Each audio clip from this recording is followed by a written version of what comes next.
What's shaking, everybody? Welcome to another edition of K&A. I'm Jeff Ketchum. That is Anwar Richardson. We are the Orange Bloods Texas Football Channel. This video brought to you by MyPerfectFranchise.net. Contact our guy, Andy. I need to contact Andy, as a matter of fact. You can do that, Andy, at MyPerfectFranchise.net, or give him a call. The number right above our head right there, 404-973-9901. Mr. Richardson, we're talking Texas spring football, and today's specific topic on K&A is the running back battle, kind of from 30,000 feet, but in a more narrow focus and a more narrow view. It's about the way true freshman C.J. Baxter is ending the spring, and it's in a way that I think it will leave an impact as these coaches and players get ready to go into the summer. Yeah, Catch. I mean, it's been interesting because, you and I have talked about there's been just the assumption that when Jonathan Brooks comes back from that hernia injury, that he ends up being the number one guy. I think Sarkisian has kind of done his best to let everyone know, like, hey, we love Jonathan Brooks. We love everything that he's done. But, we really like Jaden Blue and everything that he's been doing, and we've heard a lot of positive things about Jaden Blue throughout the spring, Catch. And his Sark talked about his ability to run between the tackles and, to start to see some things out of him. Of course, throughout the spring and how that thing's progressed. And the name that we haven't heard a lot of and we haven't talked a lot about has been C.J. Baxter. Again, the good things have been said, but, one of our reports on Orange Bloods that we had on Thursday night in our war room was that C.J. Baxter was receiving all the first team reps on Thursday.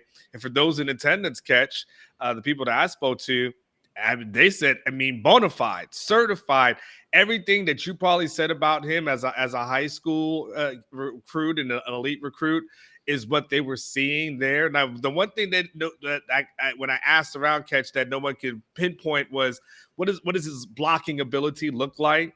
And so in this battle to determine who's going to be the starting running back, it may come down to the guy who's going to make sure Quinn Ewer's head doesn't get taken off, right? And so that might be the thing. But they just said, and we're just talking pure skill and just pure athleticism from the guys that they've seen, that C.J. Baxter is the better of the options just from that specific standpoint alone.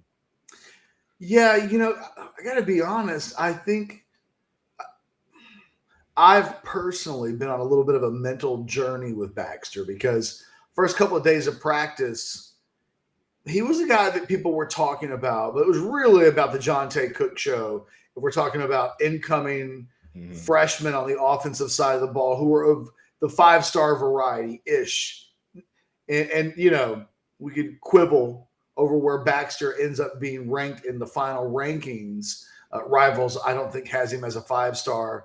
But in the end, he was, national top 50 at worst running back. In the first couple of days of practice, he's getting some mention. People are saying he looks like he belongs. But it was really about Jonte Cook. And then we get into really the middle of spring workouts once they come back from spring break. It's been a little quiet on the C.J. Baxter front. And there was a little part of me that was thinking, this dude's really a five-star. We'd be hearing a little bit more buzz by, let's say, practice number 8 than I think we were.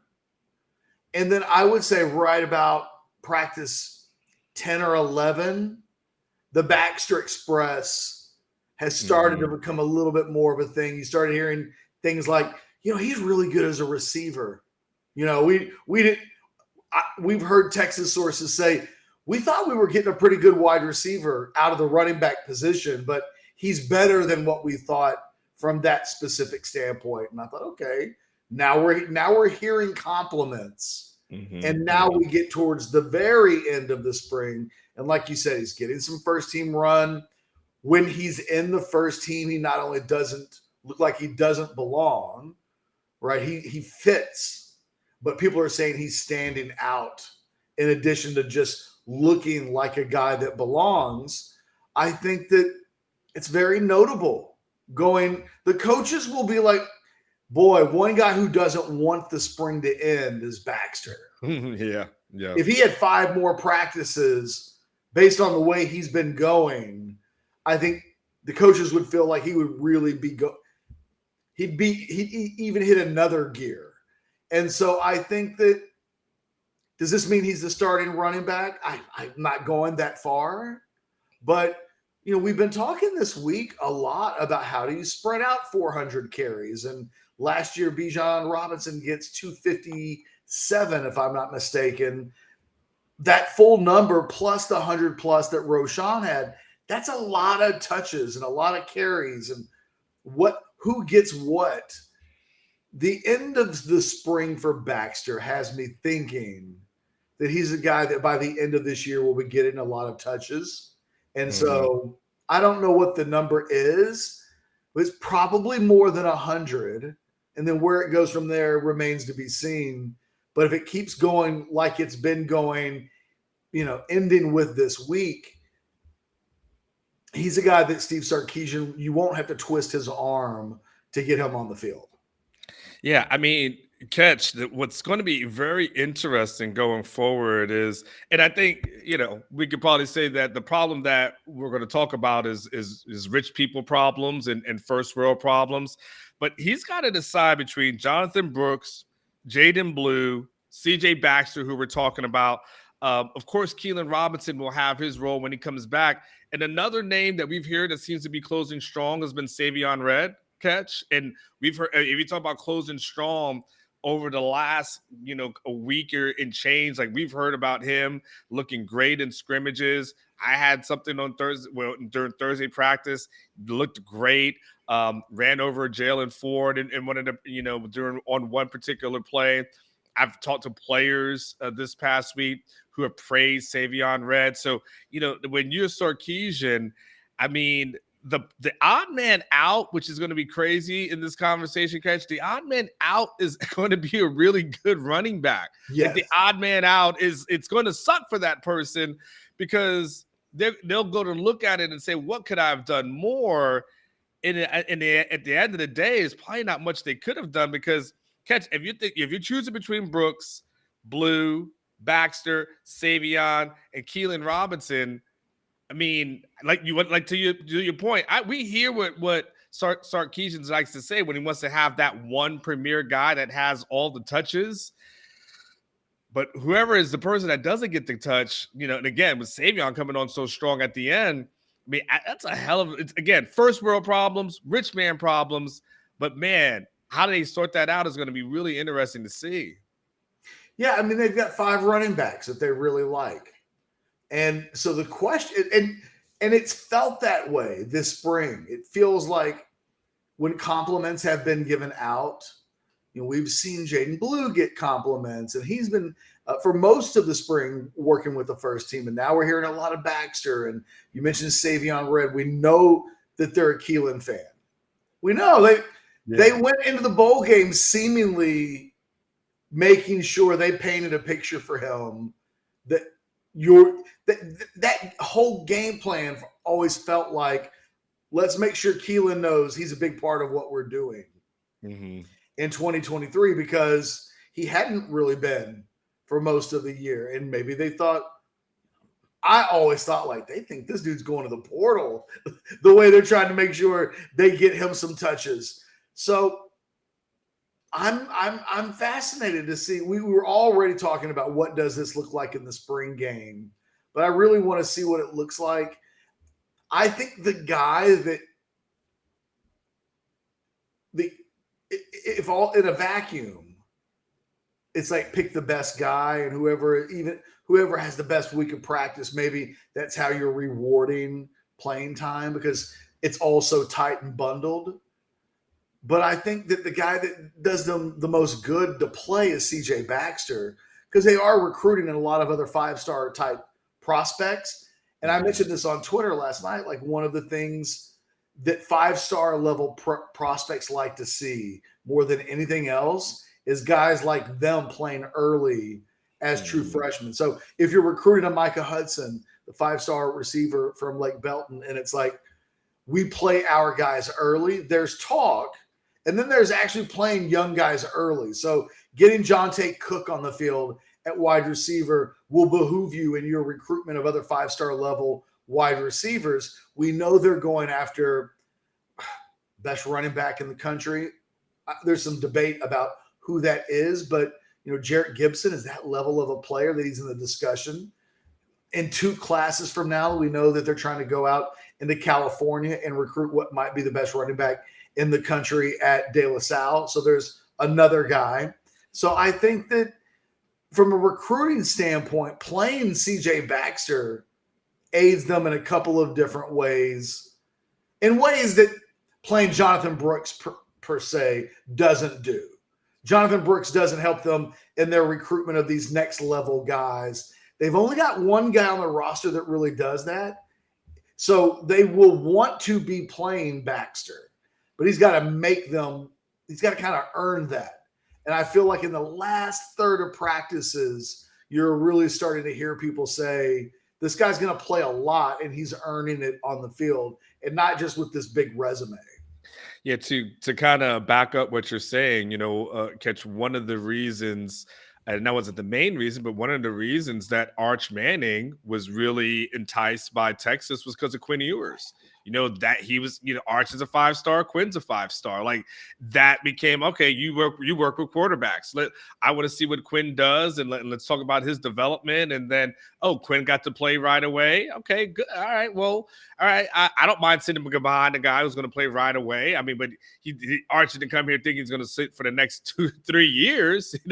So to your point, having elite guys see other elite guys doing what they want to do at that position, at that program, it definitely does help. It definitely does help to have a CJ Baxter on the field to perform, and then be able to go on those guys and say, look, this can happen for you when you're a freshman. Not, hey, if you sit here for the next 3 years, you may get a shot to compete. No, you want to be able to say, man, I want to be able to play. And so, it may not be the thing that is the motivating factor all the way, Catch.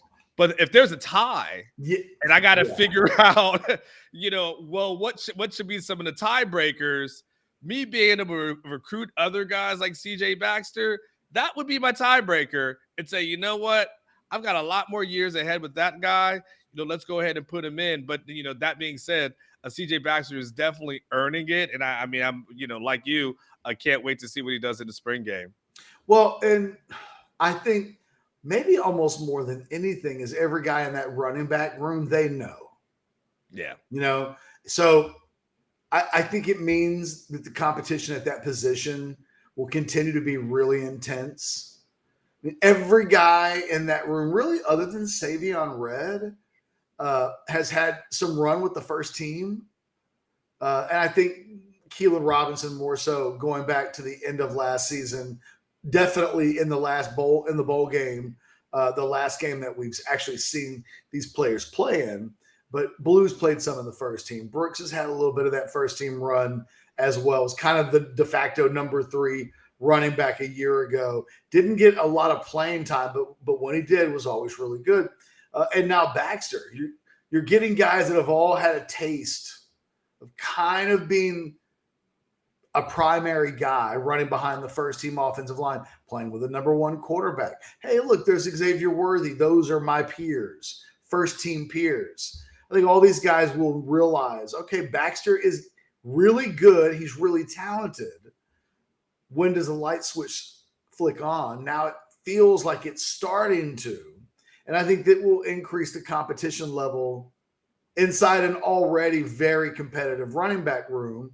I think Texas running backs coach Tashard Choice has some real interesting options.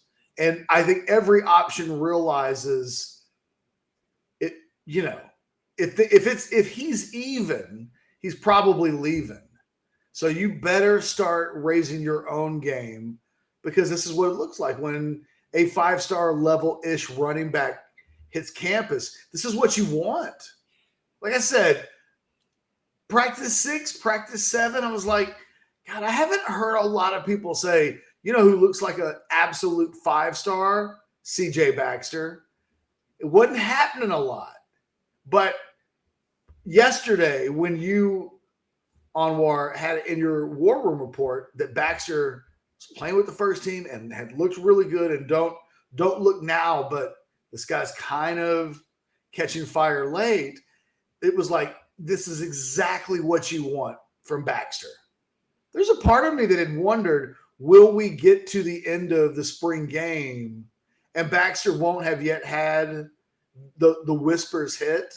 And I just privately, Anwar, would have wondered, what does that mean? You'd want to see a little bit of that by now, that Texas is kind of right on time. It's kind of pitch perfect.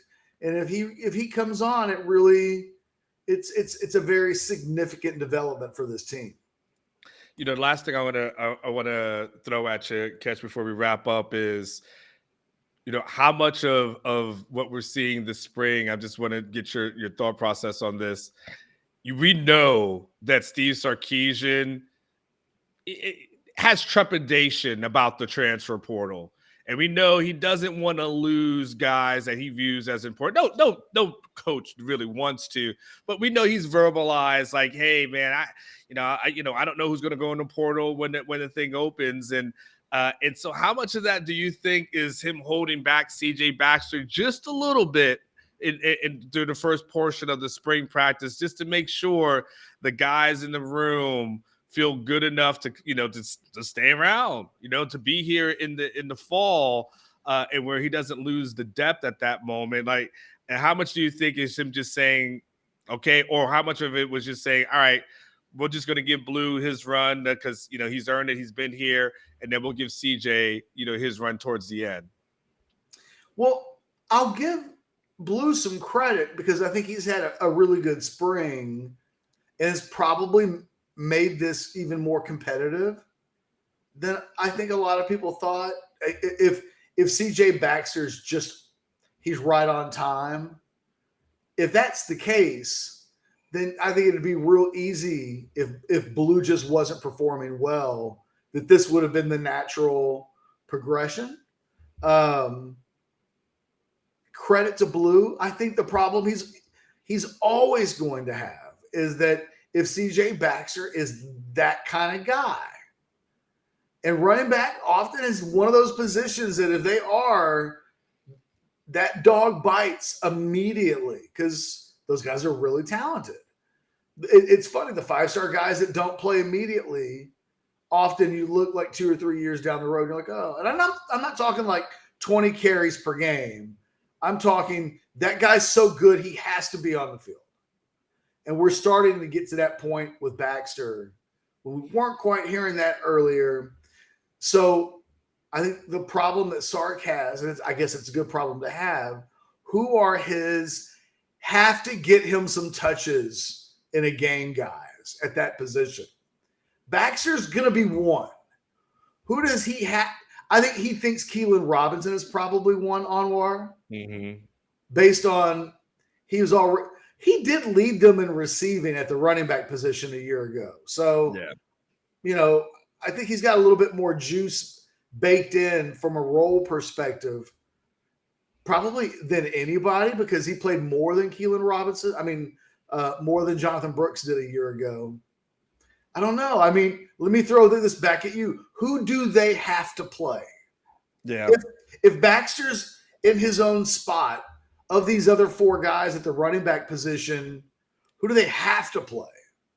Because it's interesting, because I was trying to think of a pie, right? If there was 30 carries in a game, right? And I started to think who gets the lion's share, and then who gets right underneath that, and then who maybe gets like 1 or 2 touches.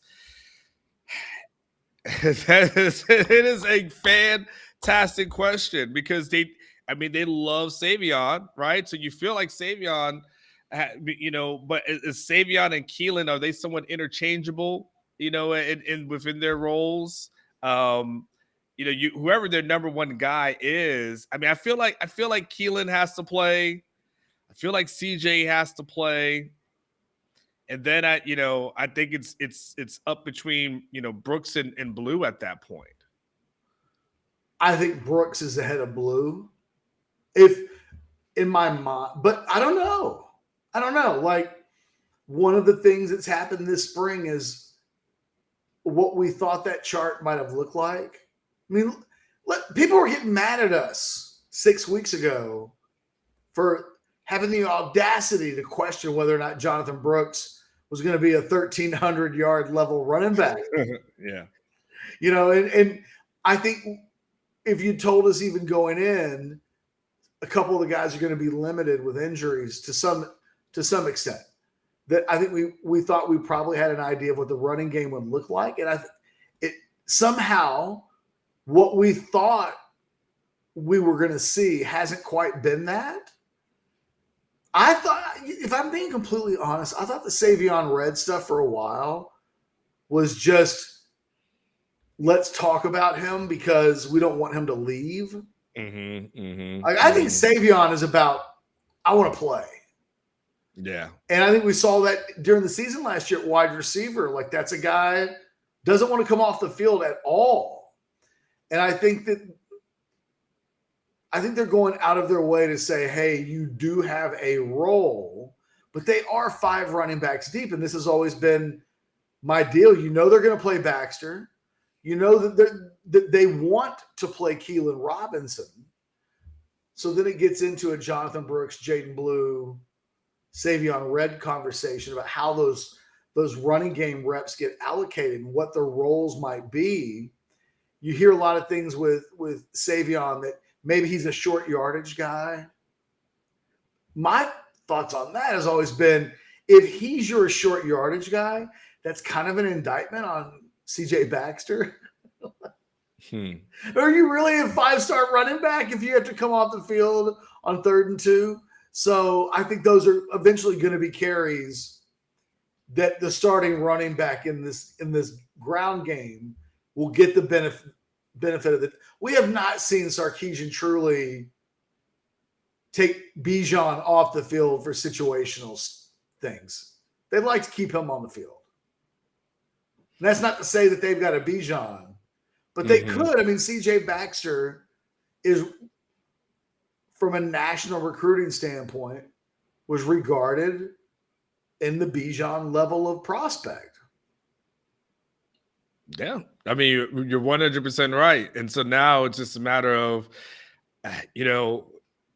how do they use him? Because here's the thing, when it come to Bijan, I mean, he wasn't used the way that Texas fans would have hoped he would have been used as a freshman, right? I mean, like, and Texas fans really thought, and there was also that frustration after, Sarkisian starts using him more and more, and then that's the way he should have been used, right? So that's the thing, and I don't know, and I feel like with Sarkisian that he's about growth and development, but if CJ is the dude, CJ will play.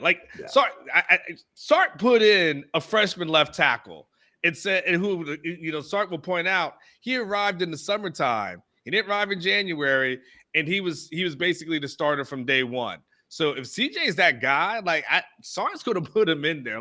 He had Xavier Worthy start as a freshman and didn't really blink twice about it. And he made all the noise when he got here. And again, that was a kind of a late arrival as well. And he was fine with that. So I hear what you were saying with the Bijan thing. That started down that path of, well, how will he be used? But then I had to catch myself and said, yeah, if he's that dude, Sark is actually going to play him. My last comment is kind of just a response to that.